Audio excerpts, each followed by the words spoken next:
அழைச்சதுக்கு ரொம்ப ரொம்ப நன்றி. காரணம் என்ன, நான் எந்த மாதிரி ஒரு பையனா, படித்தா என்ன ஆகலாம், எவ்வளோ தூரம் போகலான்றதுக்கு இவங்க எல்லாரும் சாட்சி. அதுதான் நம்ம பார்த்துட்டு இருக்கோம், அவங்க பேசுறதுல கேட்டு தெரிஞ்சுட்டு இருக்கோம்.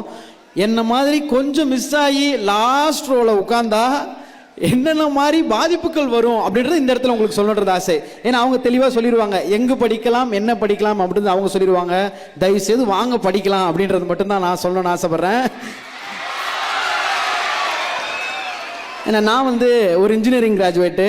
ஏன் இன்ஜினியரிங் படித்தேன் அப்படின்னா, இன்ஜினியரிங் படித்து பெரிய ஆளாகணும் அப்படிலாம் இல்லை. சித்தப்பா பையன் இன்ஜினியர், பெரியப்பா பையன் இன்ஜினியர், சரி எங்கே போகிறதுன்னு தெரியல அப்படின்னு இன்ஜினியரிங் போனோம். அந்த மாதிரி தெரியாமல் நம்மளோட ஸ்கில் செட் என்ன, நமக்கு என்ன வரும் அப்படின்றத யோசிக்காமல் நீங்கள் ட்ராவல் பண்ணிடக்கூடாதுன்றதுக்காக தான் கலெக்டர் சார் அவ்வளோ அழகாக பார்த்து எவ்வளோ கோர்ஸ் இருக்குன்றதை உங்களுக்கு டிஸ்பிளேயில் போட்டு அவ்வளோ எஜுகேட் பண்ணுறாங்க. அதுக்கு ஒரு பெரிய எஃபர்ட், அந்த எஃபர்ட்டுக்கு பெரிய கைத்தட்டல் கொடுக்கணும்.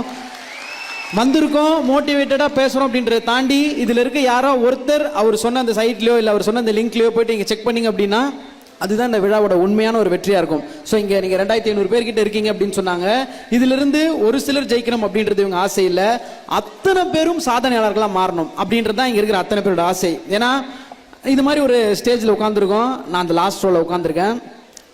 நீங்கள் என்ன நினச்சி நாங்கள் ஜாலியாக இருப்போம்ல, ஸோ அந்த மாதிரி எல்லா வேலையும் யூனிஃபார்ம் எப்படி கொடுத்தா அது எப்படி திருப்பி போடுறது, நீங்கள் இப்படி முடி வெட்டுற மாதிரி சைடில் 2 கோடு போடுறது எல்லாமே பண்ணிவிட்டு இங்கே என்ன பேசுகிறாங்க அப்படின்றத கவனிக்காமல், இது ஒரு ஃபேஸ் ஆஃப் லைஃப், எவ்வளோ தப்பு பண்ணியிருக்கேன்றது தான் சொல்கிறேன். அப்படி பேசுகிறாங்கன்றதை கவனிக்காமல் பின்னாடி உட்காந்துருந்தோம்.